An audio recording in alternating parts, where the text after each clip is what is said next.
Olá, bem-vindo a mais um episódio do Café com Elas. E hoje eu tô com uma convidada aqui, gente, muito especial. Olha só, eu vou só dar uma lidinha aqui, quem é ela? Ela é uma ex-juíza brasileira que atuou por 23 anos no Tribunal de Justiça do Rio de Janeiro. 2020, ela pediu exoneração do cargo de juíza para ingressar na política. Filiou-se ao Partido Social Cristão e foi escolhida como candidata à Prefeitura do Rio de Janeiro nas eleições de 2020. 2021, assumiu o cargo de subsecretária estadual de Políticas para Mulheres do Rio de Janeiro e nessa função destacou-se pelo trabalho de fortalecimento da rede de atendimento a mulheres vítimas de violência. Eu estou aqui com a doutora Glória Heloísa. Seja muito bem-vinda. Muito obrigada pelo convite. E tá tudo certinho aqui? O seu currículo? Faltou muita coisa, né? Que eu dei uma resumida. Olha, boa tarde a você, Adriane. Boa tarde a todos que estão nos vendo, nos assistindo. Faltou. Eu sou cristã. Isso aí, que é verdade. o título que mais me legitima nesse momento, certeza. né? A gente crê em Deus, a minha formação é de uma pessoa cristã, de uma mulher cristã, que aprendeu durante todos esses anos, através de várias experiências, e tudo aquilo que eu puder contribuir com a minha experiência de vida, eu estou aqui para ajudá-los e interagir, né? Verdade. Questões tão polêmicas que eu tenho certeza que vão surgir. Não, olha só, eu tô com muitas perguntas aqui, eu vou começar já com uma bem polêmica, pra gente já, ó, você que tá aí conosco já não perde, porque você vai perder muita coisa, então não sai daí, porque olha, é muita coisa que a gente vai falar. Bom, doutora, o caso recente agora, Cíntia Chagas, que denunciou o deputado do PL que ela casou, né, com ele há pouco tempo por agressão. Você acredita que o Brasil está pronto para lidar com a violência contra mulheres em posições de liderança? Ou ainda vivemos uma cultura de silenciamento e impunidade? É uma pergunta, assim, de fácil resposta, mas na realidade eu fico triste porque, infelizmente, apesar da tecnologia avançada, apesar do milênio onde nós nos encontramos, apesar de todas as políticas públicas que existem para combater, para enfrentar e combater a violência de gênero, notadamente a violência doméstica contra mulheres, a gente ainda percebe que existem muitas coisas para serem feitas.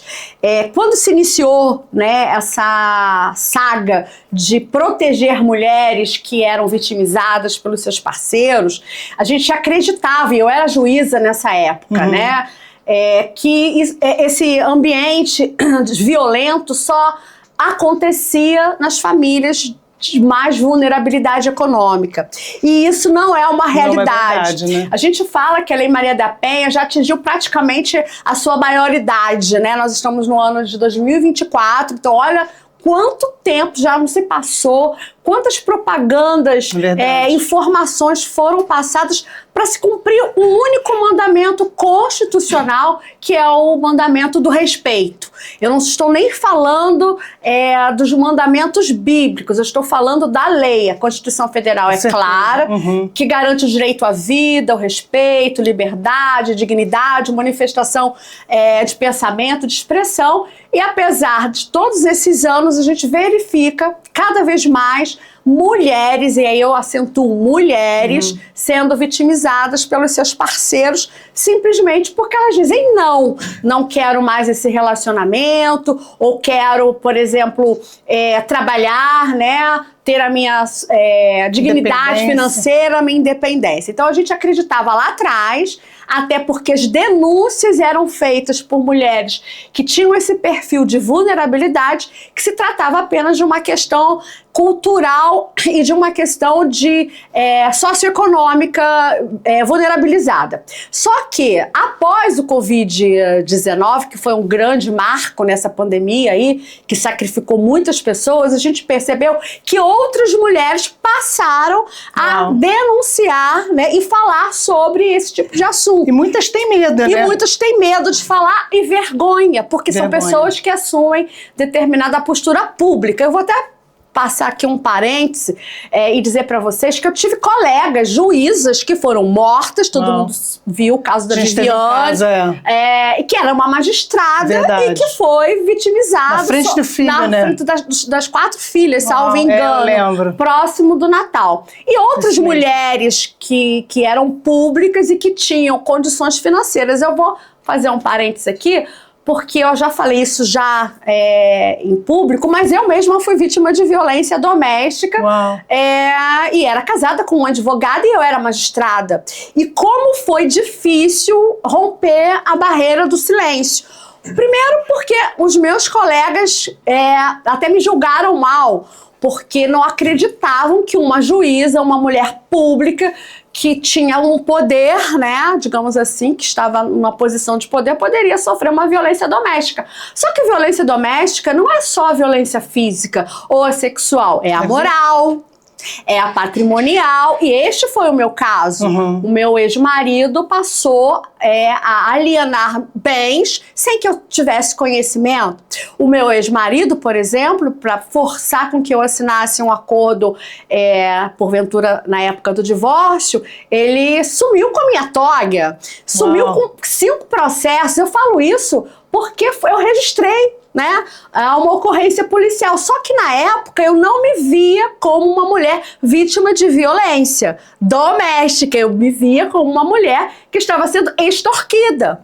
Então, assim, respondendo a sua pergunta, muitas mulheres sofrem violência doméstica, inclusive tem esse caso dessa delegada que também denunciou o seu marido recentemente, e eu vejo que, infelizmente, o Brasil ainda tem uma cultura patriarcal.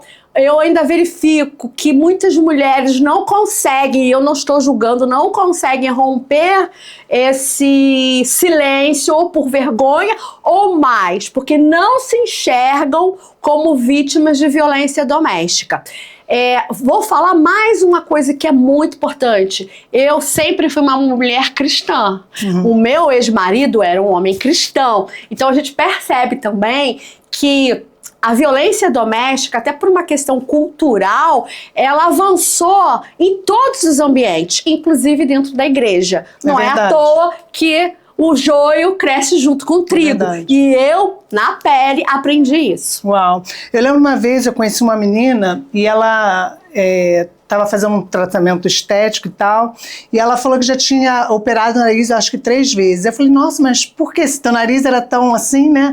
Ela falou assim, não, porque o meu ex-marido, ele já destruiu a minha cara diversas vezes. Aí eu fiquei assim, em choque. Aí eu falei assim, ué, mas você não denunciava? Ela falou assim, o que ela falou pra mim, não adianta nada. Você chega na delegacia, a polícia ainda debocha da sua cara. Isso é verdade, mas eu creio que por conta dessas políticas públicas, eu tive várias experiências como essa, enquanto subsecretária de políticas para as mulheres, justamente porque o que falta uma qualificação daqueles que vão atender essas mulheres. Então, a política pública, né, para combater esse tipo de violência, de crime, ela não é só em relação à reprimenda ou à sanção. Há necessidade de uma equipe multidisciplinar qualificada para recepcionar essa mulher, né? Entendi. Principalmente porque não é fácil você se enxergar como sendo vítima de violência doméstica, principalmente porque há uma relação de afeto dentro desse contexto. Então, assim, até às que vezes essa mulher pai também do seu filho, venha romper esse silêncio, porque ela pensa no filho, ela pensa na família, pensa na posição social. Quando ela não tem uma independência financeira, ela pensa na questão da satisfação das necessidades do seu filho. Então, ela pensa tanto que ela se esquece dela mesma.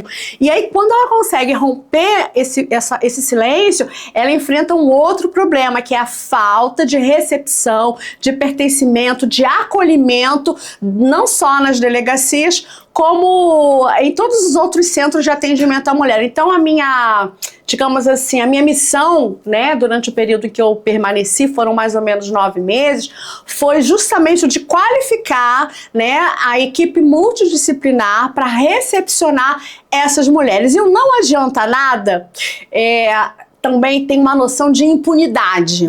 Porque, infelizmente, a Lei Maria da Penha é uma colcha de retalhos. Desde o momento em que ela se iniciou, salvo engano, foi em 2006 ou 2007, se não me falha a memória, até 2024 foram cerca de 17 alterações. É muita coisa. É muita coisa por conta dessa situação. E embora ela tenha sido alterada recentemente, criou-se o feminicídio, proibiu-se a transação penal, porque a punição anteriormente, quando não se tratava de morte, era de lesão grave ou de lesão leve, e dava a possibilidade da transação penal, que é um benefício penal que o agressor tinha. Tudo isso foi proibido, mas infelizmente eu percebo que ainda hoje a reprimenda, a sanção penal, ela ainda é pequena. Por que eu falo isso? Verdade. Porque por mais que o violentador, né, o réu, ele venha receber uma reprimenda, existem benefícios legais que fazem com que ele não fique efetivamente cumprindo uma pena privativa de liberdade. Uma delas, a última alteração fez com que a medida protetiva, quando violada, porque medidas protetivas, elas são dadas, mas são violadas. Essa violação dessa medida de proteção passou-se a tornar crime. Então, você pratica o crime porque você lesou a mulher, né? Ou porque praticou uma violência grave, mas também você pode praticar um crime quando você viola as medidas de proteção dadas pelo juiz. Mas a pena é branda. É verdade. Então, assim, essa sensação de impunidade não dá em nada é justamente por falta dessa reprimenda e mais do que isso, por falta de fiscalização, mais do que isso, por falta de equipamento para fiscalização. Porque por mais que a mulher tenha o botão do pânico, até chegar alguém, se esse, digamos assim, réu, se esse violentador estiver próximo dela, esse abusador, já era. Então, infelizmente, o Brasil, ele adotou, com razão, muitas políticas públicas, mas elas não são suficientes. Porque eu sempre digo que quem protege a mulher vítima de violência é ela mesma. Quando ela dá limite no primeiro sinal de violência. É verdade. É isso que eu acredito que nós, mulheres, precisamos estar atentas, né? Estar atenta e difundir a ideia. Mas mais do que isso, Cristiane, quando falo sobre violência doméstica ou violência de gênero, eu percebo que nós não precisamos falar só para nós mesmas, para as mulheres. A gente precisa ecoar nossa voz em outros quadrados. É verdade. E quando eu falo isso, eu quero dizer que os homens precisam abraçar essa ideia, porque os homens têm mães, têm filhas, têm avós, né? Têm esposas. Então, essa é uma luta global.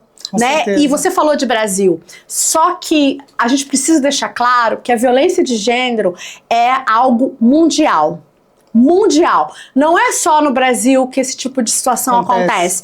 Eu tive a oportunidade de fazer um doutorado fora, de um mestrado fora, anos atrás, e lá em Portugal, por exemplo, já se falava, na Espanha, em violência de gênero. Então, a gente está, infelizmente, tratando dessa matéria, assim, um pouco tarde, mas há esperança, porque essa esperança depende de nós mulheres que temos os nossos filhos e nós precisamos educar os nossos filhos para respeitar outras mulheres, para respeitar o ser humano. E eu acredito que programas como o seu, né, fazem total diferença no combate, no enfrentamento a essa questão de violência contra a mulher. É verdade. Deixa eu te perguntar, você comentou que depois do Covid é como se isso tivesse aumentado. Isso é um pouco similar, porque assim, a gente vê na TV esses casos se repetindo muito. Você até falou, todos os dias? Todos os dias. Se a gente liga a televisão, a gente vê toda hora uma mulher foi assassinada, enfim. É um pouco similar àquela coisa do suicídio, que não se divulga muito suicídio, porque parece que as pessoas estimulam. Tem parecido, porque, mas eu vejo muito, parece que todo dia, 1, 2, 3 casos, que a gente, meia hora vendo TV, a gente vê um caso assim. Então, Cristiane, eu penso... Adriane, perdão. Isso é importante porque a gente está ao vivo. Eu vejo de duas formas. O Covid-19, essa pandemia, ela foi muito negativa, mas tem um aspecto positivo, porque ela desnudou várias fragilidades. Dentre elas, essa fragilidade da violência contra a mulher. Mas se a gente for perceber todos os estudos ao longo dos anos, a Anistia Nacional, que é uma instituição que já tratava dessa matéria, sempre disse que a violência contra a mulher era pandêmica, geracional e que 70% das mulheres brasileiras já sofreram algum tipo de violência doméstica. Na realidade, a reprimenda, ela foi positivada somente em 2006, depois que a Maria da Penha passou por diversos lugares e, efetivamente, ela passou a ser ouvida. O que eu percebo é que depois do Covid-19, com muitas divulgações, até porque a Covid-19 atingiu muitas mulheres, não só porque perderam seus empregos em primeira escala, mas porque justamente ela passou a permanecer nesse ambiente doméstico e aí sim passou a receber muita violência do seu próprio marido. Isso passou a ser mais divulgado por conta desse isolamento social e dessa necessidade de convivência com o seu próprio agressor. Mas, para além disso, eu acredito que a informação e o lugar de fala das mulheres com relação a esse tema passou a ser difundido com maior largueza. Entendi. E a partir daí as denúncias passaram a surgir. Então, não é que antes do Covid-19 não ocorresse a violência contra as mulheres. É porque a partir desse enfrentamento, desse momento que fez com que a humanidade caísse de joelhos, as questões passaram a ser mais abordadas e houve mais informação. Por exemplo, eu consegui, durante esse período de 9 meses, abrir 5 centros de atendimento à mulher. Meu foco inicial foi no interior. Então, no interior, né, o estado do Rio de Janeiro é formado de 92 municípios. Do meu ponto de vista, esse tipo de política pública ou de centro de atendimento tinha que ter pelo menos um em cada município. E isso não era uma realidade. Então, isso era uma realidade aqui na cidade do Rio de Janeiro, nas grandes metrópoles. Mas, por exemplo, vou citar um exemplo de um local. Rio Bonito não tinha, por exemplo. Tanguá não tinha um centro de atendimento. Município, eu esqueci o nome, mas é entre Vassouras e Piraí, Barra do Piraí, também não tinha um centro de atendimento. Então, eu penso que as denúncias passaram a aumentar porque as mulheres passaram a romper mais o ciclo do silêncio, por conta dessa informação de coragem. E as mulheres passaram a ter mais sororidade. Por quê? A gente falou muito na época, olha, o corpo de bombeiros pode ajudar, né? A vizinha que está do lado pode ajudar, porque a gente veio dentro de uma construção onde briga de marido e mulher, ninguém mexe a colher. Essa era a realidade do passado, só que hoje não. Hoje, briga de marido e mulher, o Estado mete a colher, a vizinha mete a colher, porque todos precisam ser respeitados. E foi que nem o caso que a gente está vendo aí esse último mês, daquele P. Diddy, que ele, enfim, abusava de muitas mulheres. E a partir da primeira denúncia, eu acho que da última vez já tinha mais de 200, né? Mais de 200. 200 mulheres denunciando. Pelo abuso, né? Então, uma vai encorajando a outra, né? É porque também, se me permite falar, como eu disse, a violência contra a mulher de gênero, ela não é só sexual, ela não é só física, ela também é a violência psicológica que passou a ser positivada, né? Antes não era, é a violência moral também. E eu sempre falo que tudo começa com o xingamento.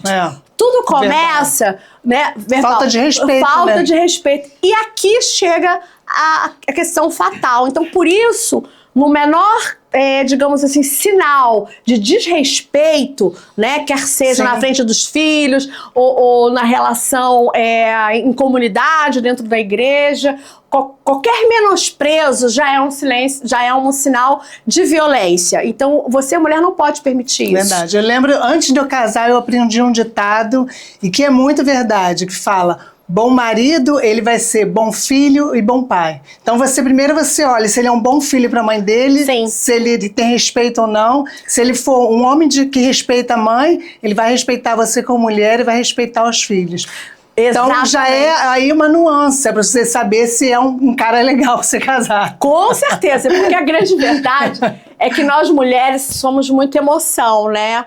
E muitas das vezes esquece de falar para Deus qual é o varão, né, que vai realmente conduzir a nossa vida ao lado, né? Nós estaremos ao lado. Então, muitas das vezes, também é uma questão espiritual. Com certeza. Eu acredito que é uma questão de educação.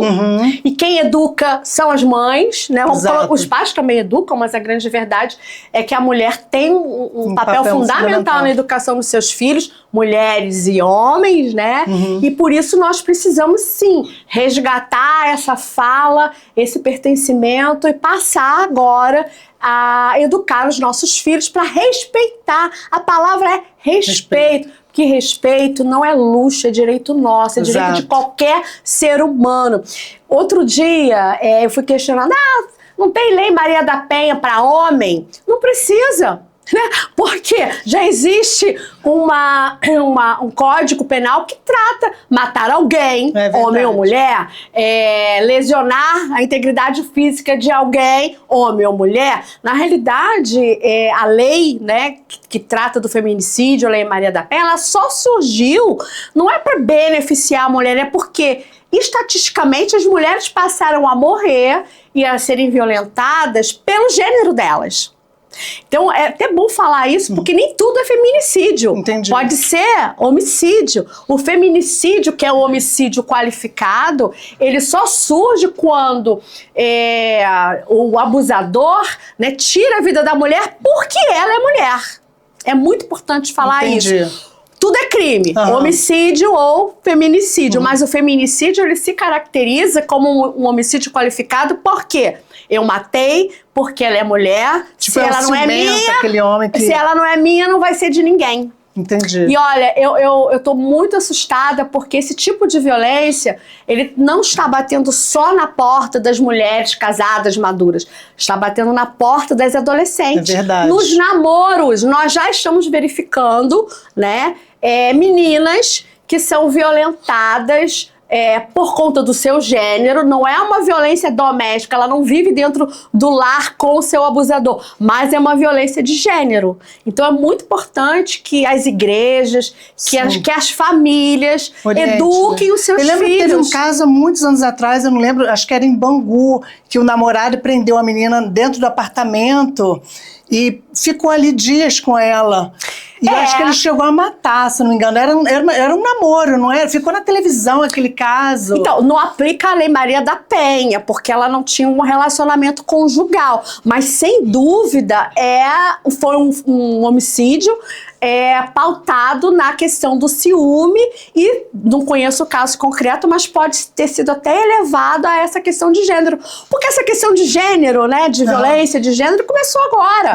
Começou a ser dito, falado, mas sempre existiu a grande verdade. E aí, eu parto da seguinte premissa, né, do Gênese. Por que as mulheres sofrem mais? Por que as mulheres, né, estão dentro desse contexto absurdo, infeliz? Porque no passado as mulheres eram, digamos assim, qualificadas como objetos, como se fosse uma caneca, por exemplo, né?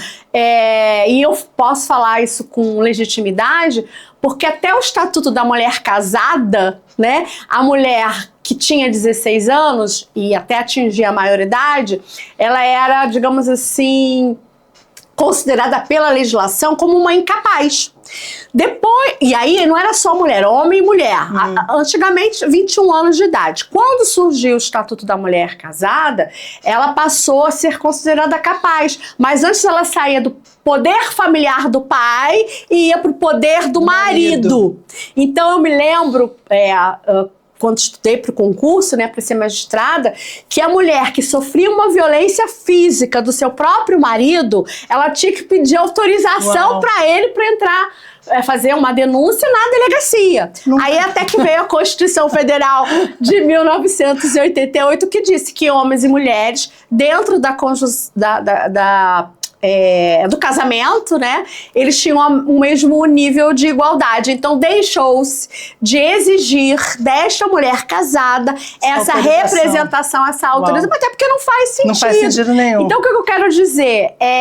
A nossa cultura, né, ela é patriarcal, ela é de coisificar a mulher é objeto do prazer, objeto minha empregada, faz o que eu quero, e não é assim, né? Não é assim, mas há esperança ainda, com né? certeza. E eu gosto de dizer isso porque a gente, se olhar para o lado, a gente percebe que existem mulheres em outros países que ainda são digamos assim, reduzidas, né, ao ponto de não poderem se expressar corretamente, ou de trabalhar, por exemplo, de estudar, por exemplo. Na Arábia Saudita, elas começaram a dirigir agora. Exatamente. Então, é uma questão assim, não podia mundial. Ir para a universidade.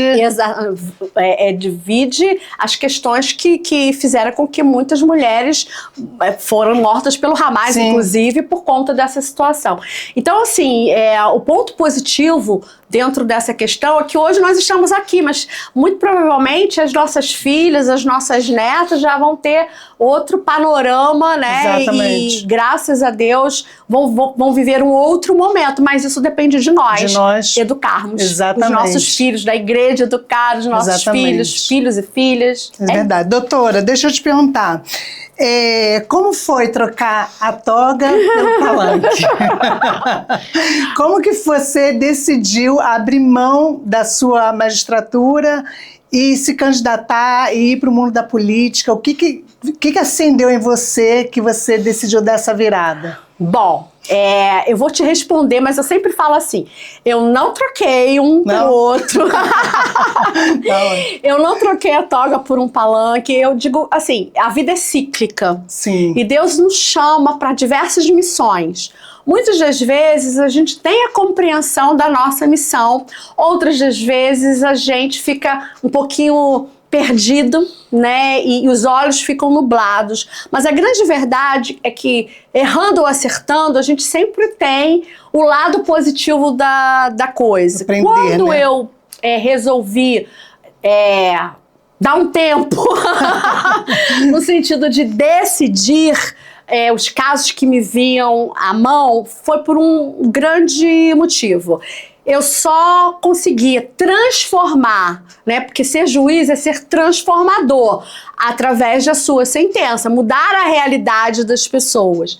E eu, naquele momento, eu era juíza da infância e juventude, então eu queria transformar a realidade daquelas crianças que não tinham creche, dos adolescentes que não tinham a possibilidade de ter o seu primeiro emprego, que não tinham alimentação, dos idosos. Eu me recordo que eu era responsável por um abrigo chamado Cristo Redentor, e naquele momento, em 2015, 16, 17...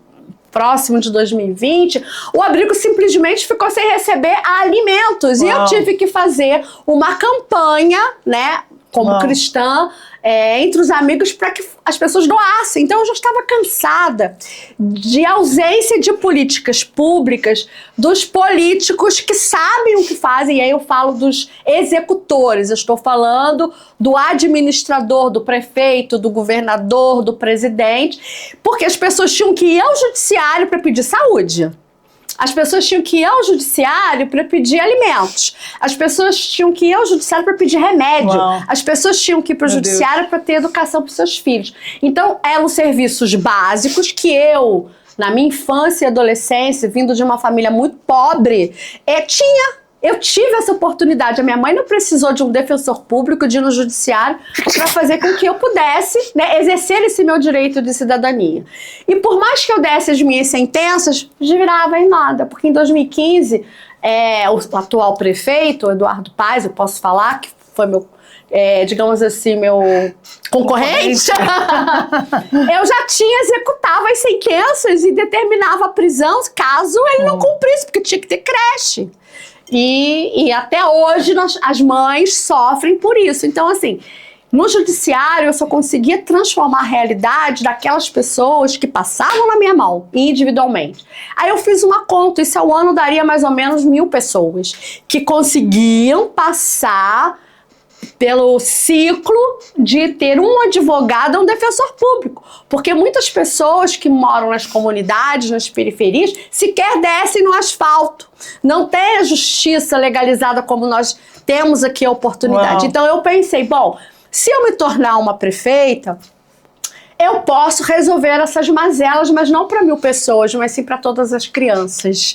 Então foi nesse sentido que eu realmente pensei, orei, talvez tenha tomado uma decisão equivocada, mas assim, Deus sempre está no controle das nossas vidas. E na grande realidade, isso não surgiu dentro do meu coração. A verdade é que alguém lançou uma notícia nos jornais, que até hoje eu não sei quem foi, que o governador, à época, desejava me convidar para que eu fosse a prefeita. E por quê? Porque ele conhecia as minhas obras sociais. Legal. Conhecia a Glória, juíza, mas a Glória que fazia parte do grupo de juízes sociais. Então, pensou no meu nome. Isso eu acredito que tenha acontecido, porque eu nunca estive com o governador Wilson Witzel para tratar desse assunto. Ele não me apoiou na campanha, não, nada disso aconteceu. E, infelizmente, por conta dessa notícia, e aí eu falo um pouco da vaidade, as pessoas começaram a não me tratar com dignidade dentro da minha própria casa. Porque todos nós sabemos que juízes não podem ser políticos, né? São funções distantes. E naquela época, pasme, eu era diretora da Escola Judiciária Eleitoral. Eu era desembargadora eleitoral. Eu pertencia aos 2 tribunais. Então essa notícia virou a minha vida de cabeça para baixo. Então, em função de algumas decepções dentro não falo de todo o judiciário, porque eu amo o judiciário. Aquele foi o meu primeiro emprego como juíza, né? Eu agradeço a oportunidade dos meus colegas da magistratura, mas eu não fui compreendida e, infelizmente, uma notícia maldosa, que não era verídica, fez com que eu sofresse consequências nada agradáveis, que inclusive foram noticiadas, inclusive que eu fui punida, e do meu ponto de vista eu fui, porque me afastaram das minhas funções. Então eu pensei e tomei essa atitude. Falei, bom, já que aqui eu não estou sendo respeitada e ali do outro lado eu posso efetivamente transformar mais vidas, por que não?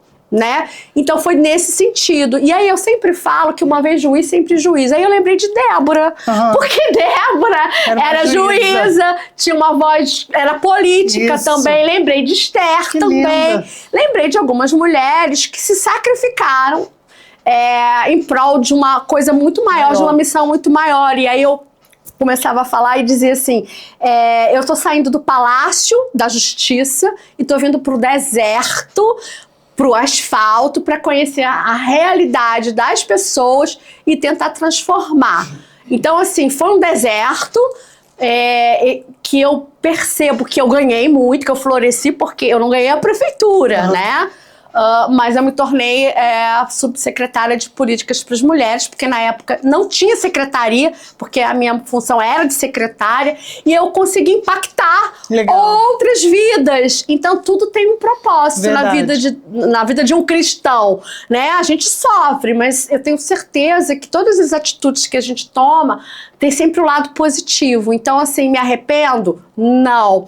Se eu vou me tornar juíza novamente, eu não sei, porque Deus sempre é à minha frente. Mas a grande verdade é que eu sempre falo para Deus, eis-me aqui. Para onde que eu vou? Vou voltar para o judiciário? É uma possibilidade.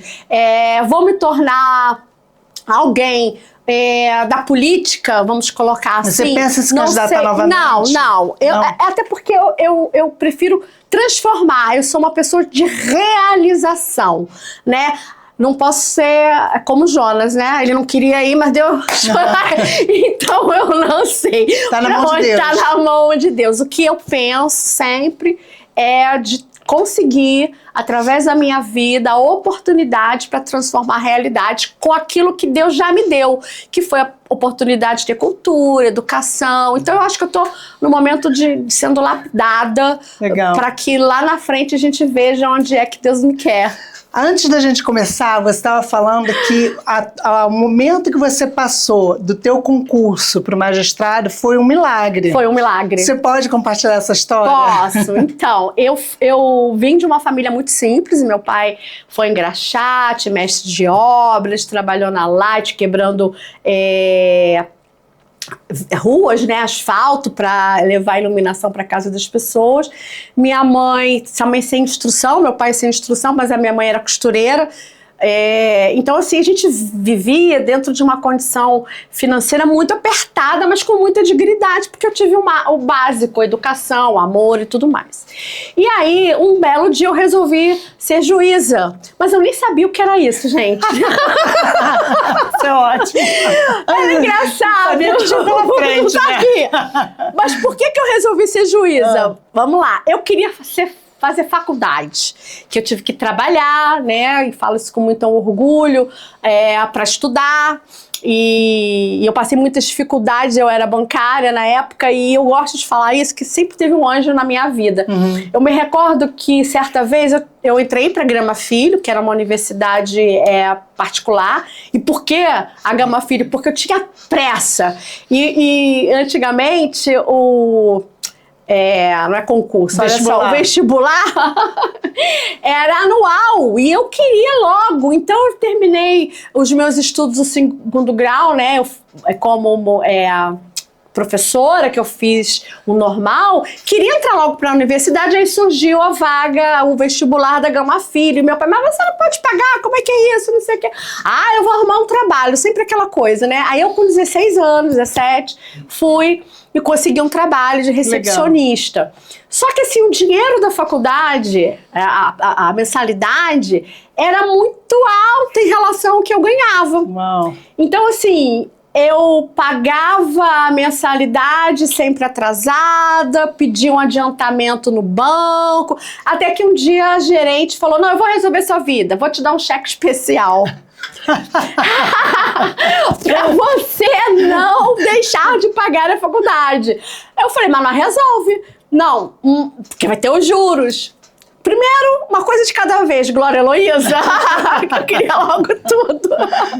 Me deu um cheque especial. Aí logo depois ela falou, agora eu vou te dar uma outra notícia. Alguém, que eu não vou dizer quem, vai depositar o dinheiro na sua conta pra você não pagar juros. Então assim, uau, dia 30 eu recebia, dia 1º eu entrava no cheque especial, né? Dia 2 alguém depositava um dinheiro que eu nunca soube. Aí dia 30 ela descontava. Então assim, eu não sei quem foi que fez isso. Meu Deus. Resumo da ópera. Eu consegui fazer a faculdade. Até que teve um determinado momento que eu tive que parar de estar no banco, porque eu tinha que fazer meu estágio. Então eu pedi a minha demissão para que eu pudesse continuar os estudos. Mas eu falei, e agora? Como é que eu vou pagar? Aí eu fiz um requerimento, já era estudante de direito, né? Dizendo que educação é um direito constitucional de todos. Fiz um requerimento à Universidade Gama Filho. Até fico entristecida, porque aquela foi a minha casa. Fico entristecida porque ela não existe mais. E o reitor me deu 90% de bolsa. Glória então, assim, já vi a mão de Deus total nesse momento. Mas não parou por aí. Total. Resolvi fazer um cursinho para que eu pudesse me atualizar e fazer as provas. E aí surgiu a oportunidade de trabalhar junto com um promotor de justiça, que foi ele que me evangelizou para me tornar cristã. Ele já era cristão, aí ele me levou numa igreja e eu comecei a conhecer Jesus através dele. E foi ele quem pagou à época a inscrição para que eu pudesse fazer o concurso para a magistratura. Uau. Na faculdade tinha sempre os professores, né, que a gente ficava muito em cima, e teve um professor que lançou um livro, Os Erros Mais Comuns nas Petições. Eu estava estudando para ser advogada no último período, e aí eu comprei esse livro e ele escreveu para a ilustre e futura magistrada. Uau. Então, assim, sempre foi os sinaizinhos. E aí, eu quero falar sobre isso, porque Deus é muito, muito, muito perfeito. Eu estudei muito. Então, no primeiro concurso que eu fiz, passei. Tipo assim, me garanti, como se eu tivesse feito a obra. Porque eu estudei, então eu tinha que passar. Passei na primeira prova, na segunda não passei. Na segunda, vou passar agora. Qual é a matéria que eu não consegui ir bem? Aí estudei. Agora passei, ou seja, acreditando na minha capacidade, na minha inteligência. Não passei. E aí eu ficava assim por um pontinho só. Aí na terceira vez que eu fui fazer a prova, isso ao longo de um ano, a minha mãe ficou grávida na época. Eu tenho um irmão hoje que é meio que meu filho, né? Eu passei com 27 anos, né, gente? Então eu era bem nova, minha mãe nova. Também era nova e tal. E aí a gravidez dela foi de risco, meu irmão Pedro Henrique nasceu com 6 meses. Então aquele período de 6 meses eu não estudei nada. Uau. Absolutamente nada, porque eu ficava entre o hospital, minha mãe, e aí surgiu a prova, falei, vou fazer com aquilo que eu sei. Eu me lembro que eu orei, Senhor, olha, eu não estudei, eu tô errada, mas tem misericórdia, que só caia na prova aquilo que eu saiba responder. Aí eu passei. Uau, gente. Então, na realidade, não foi por mim, foi por ele, porque ele quis a mão de Deus. E eu creio que da mesma forma, quando eu dei esse tempo na magistratura, ele permitiu, né? Que tudo é permissão de Deus. Por isso que eu creio que não existe nada que venha nos abater. Sempre teremos, nas nossas fraquezas ou nas decisões equivocadas, algo de bom, né, para passar adiante, para transferir para as pessoas. Legal. E outra coisa, por exemplo, hoje, nos tempos que a gente está hoje, em meio a tantos escândalos políticos, decisões judiciais meio incontestáveis, você acredita que a justiça brasileira, ela é confiável? Teve um pastor, antes de você falar, teve um pastor que esteve aqui, o meu marido fazia a pergunta para ele e falou assim, tem advogados para pagar? Então eu vou responder. Eu vou responder. O que você acredita? Eu preciso acreditar na justiça que eu sirvo. Eu acredito no nosso sistema judicial. Eu não concordo com tudo. Sim. Então, assim, eu não posso concordar com algumas decisões proferidas por alguns juízes, mas a permissão foi de Deus. Então, o que eu posso dizer? A justiça no Brasil, ela é ágil, apesar das dificuldades, e eu faço essa comparação em relação ao Portugal, que eu tive expertise para falar, em relação ao Canadá. Então, eu tenho lugar de fala. Hoje, os juízes atendem as pessoas. Se você for a Portugal, é dificílimo falar com o juiz. Se você for para o Canadá, é difícil. Eu falo enquanto advogada, né, que hoje eu sou advogada, eu tô advogando, é dificílimo. Então, assim, a acessibilidade da justiça hoje no Brasil, ela é inconfundível, ela é constitucionalizada, você não precisa pagar, né? Você tem a Defensoria Pública, tem o advogado dativo, tem a OAB, enfim, tem juízes oxigenados, mas ao mesmo tempo existem, e aí a gente vai falar do ser humano, a gente não vai falar da instituição. Tem pessoas e pessoas. Sim. E aí não é só na justiça, tem pessoas dentro da justiça que infelizmente acabam maculando a justiça e a toga que vestem, e falo mesmo, tá? Assim como em outras profissões. E eu falo mesmo porque isso é público, notório, e muitos juízes, né, e desembargadores e ministros foram afastados. Não é verdade? Então, assim, eu não coloco... até que foi embora do país, né, por perseguição. Eu não coloco a minha mão no fogo. Certo. Porque eu não posso não conheço a vida do homem, não conheço o processo. Eu conheço a instituição. E enquanto magistrada, eu preciso e acredito na instituição. Agora, acho que nós estamos vivendo um momento muito complicado com a inteligência artificial. Sim. Porque é ótima?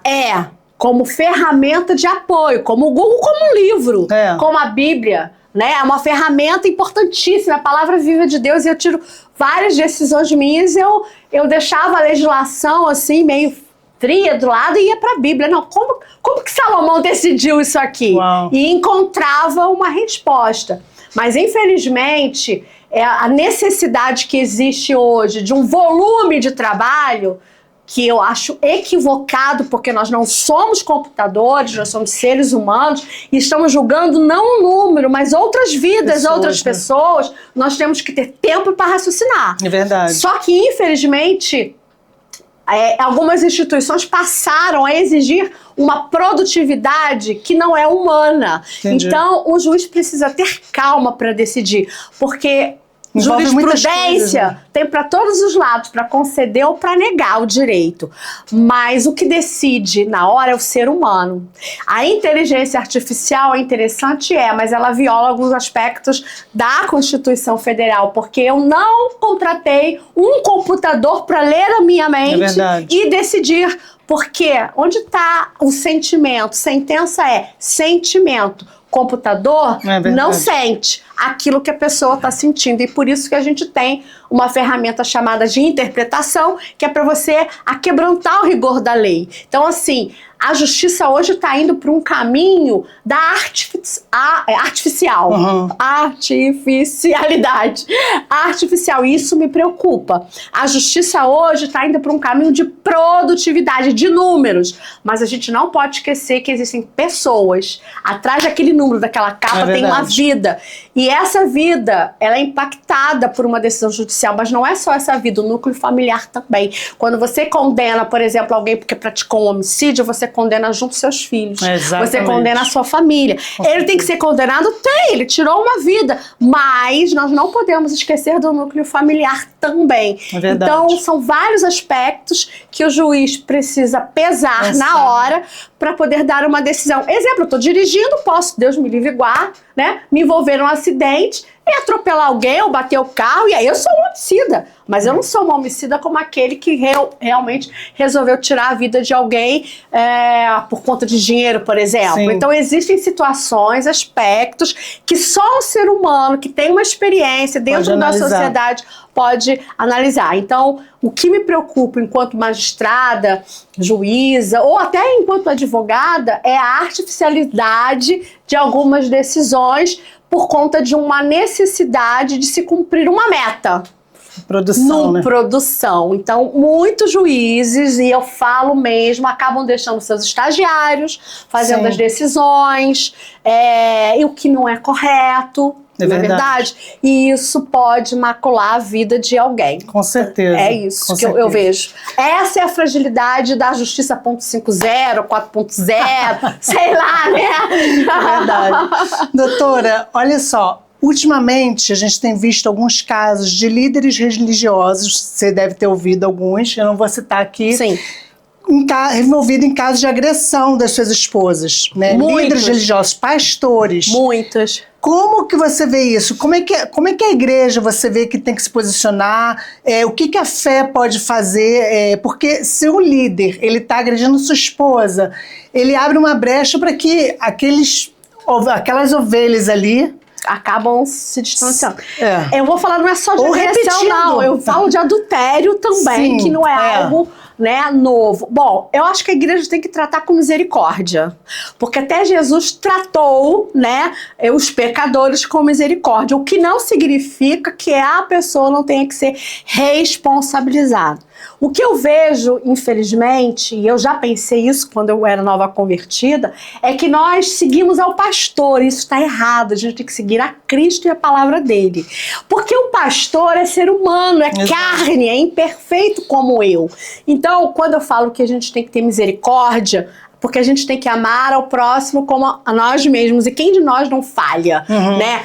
Agora é lastimável, porque toda a igreja acaba sofrendo. Então eu entendo que um pastor, um líder, ou um diácono, um líder religioso, ou qualquer pessoa que assume uma liderança que acaba rompendo, né, com a legalidade da sua função, e o pastor, a gente até fala que é pior ainda, porque ele é um líder, né? Ele cuida de vidas, ele pastoreia, né? E a decisão dele pode impactar na vida do crente, um cristão novo, que acaba saindo da igreja. Ele tem que ser tratado com misericórdia, sim, mas ele precisa ser responsabilizado também. Só que essa responsabilidade é com amor, né? Porque Jesus, olha só, nós levamos o nosso Deus, Jesus, para a cruz. Não é isso? Sim. Se fosse para que Deus nos aceitasse, a gente estava no sal, né? Não ia. Mas Deus nos amou tanto que deu seu próprio filho para que ele morresse por nós, para que a gente pudesse, então, ter a oportunidade de vida. Então, eu entendo que os pastores precisam ser responsabilizados, sim, qualquer líder, mas eu entendo que ele precisa ser amado até para que ele possa suportar a reprimenda que vai ser grande, que ele vai receber. E não é a reprimenda do homem, não. É a de Deus. Porque quanto mais responsabilidade você tem, mais cobrança você terá também no Deus manda o homem cuidar, né, da esposa como se fosse o próprio corpo, né? Exatamente. E se ele agride a esposa... Nós somos, né, o corpo de Cristo, Exatamente. né? E se o corpo de Cristo não é cuidado, como é que é? Exatamente. Né? Então, assim, misericórdia sempre, mas com responsabilidade sempre também, porque senão gera impunidade. Sim. Gera eu posso tudo e não é verdade. Exatamente. Eu tô aqui com umas perguntas da caixinha do Instagram. Eu vou te falar, tem várias, tá? Vou selecionar algumas. Ótimo. Se quiser, depois eu faço por escrito. Tá bom, tá ótimo. Peraí. Poderia compartilhar algum momento em que sua fé foi fundamental para superar uma situação difícil em sua vida? Ai, que tantas... Deixa eu pensar um momento de fé, assim, que eu pudesse realmente... Pronto, a vida do meu irmão Pedro Henrique, eu já era cristã, a minha mãe, né, passou mal e ele nasceu com 6 meses, mas na grande realidade ele foi para uma maternidade de risco, né, Fernandes Figueira. Ali os médicos disseram assim, olha, a gente vai operar sua mãe só para ela não morrer, porque o feto, né, eles chamavam de feto, já morreu. Uau. E o Pedro Henrique nasceu com muita dificuldade, porque quando abriram, fizeram uma cesárea na minha mãe, viram que ele estava vivo.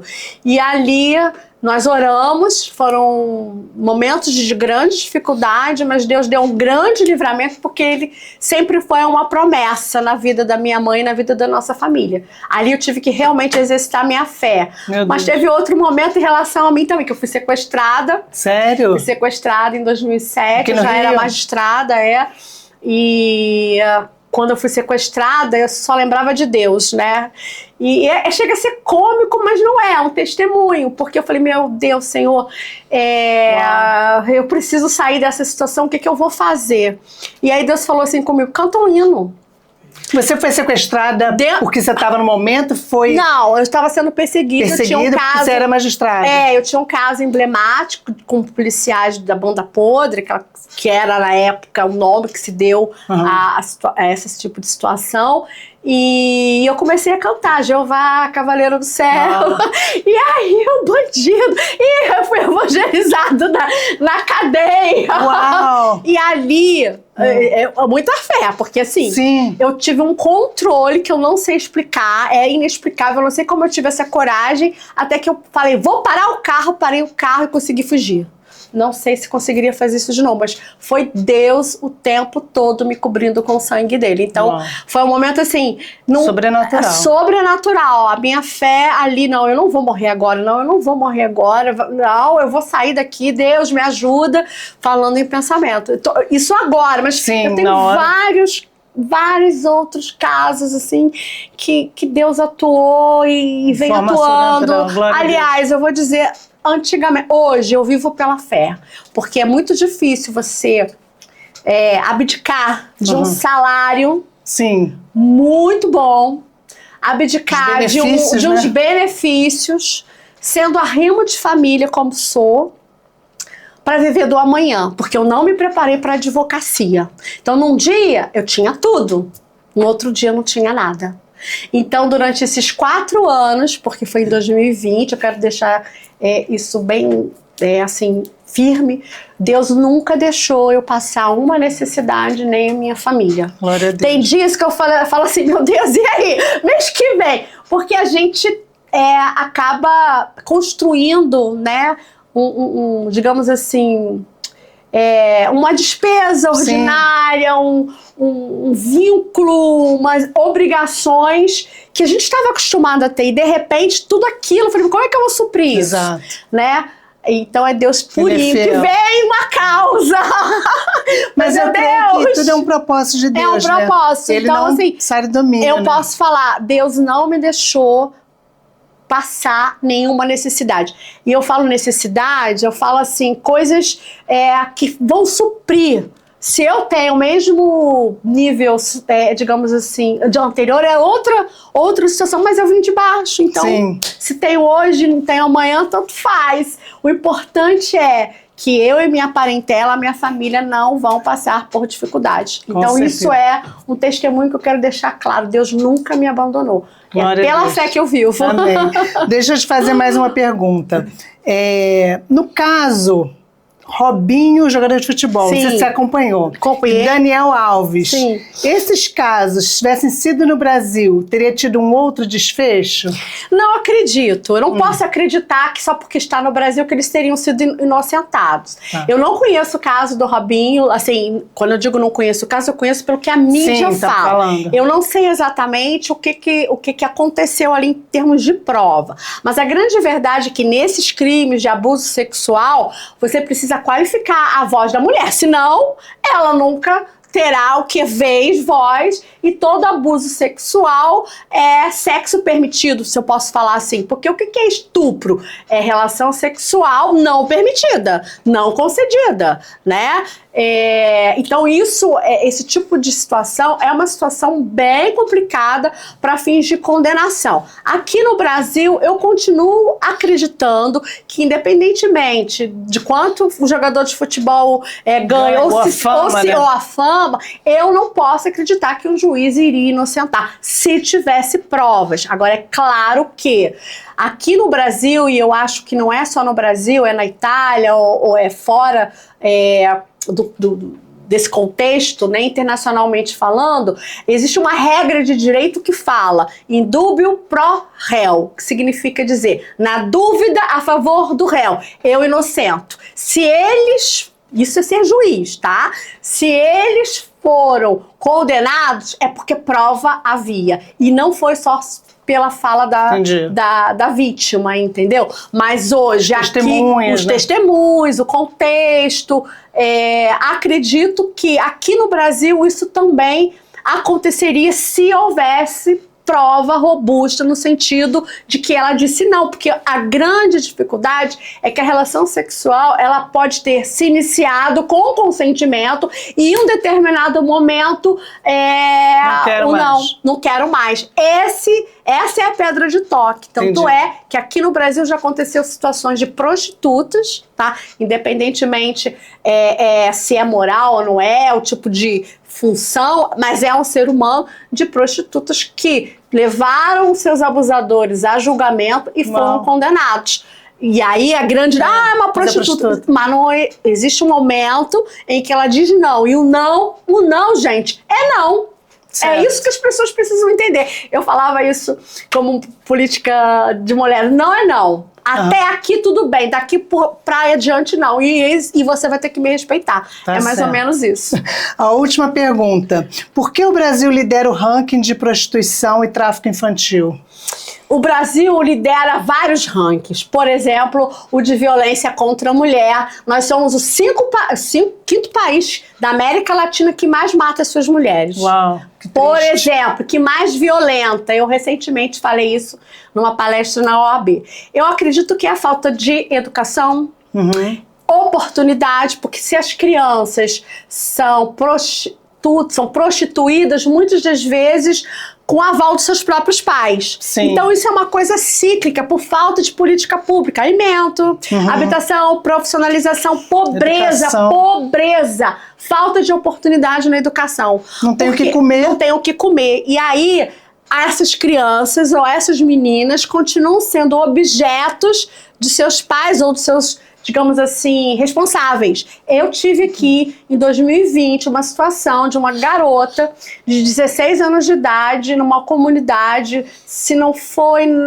na Vila Holanda ou no Alemão, não me recordo exatamente, onde o Conselho Tutelar Palmas atuou de uma forma brilhante, conseguiu libertar uma adolescente grávida de seu abusador, Não. em primeiro lugar, seu pai. Meu Deus. E aí, como que eu tomei conhecimento? Ela ia ter o bebê, e o medo dela era que o pai vendesse a sua filha, era uma menina, Aham.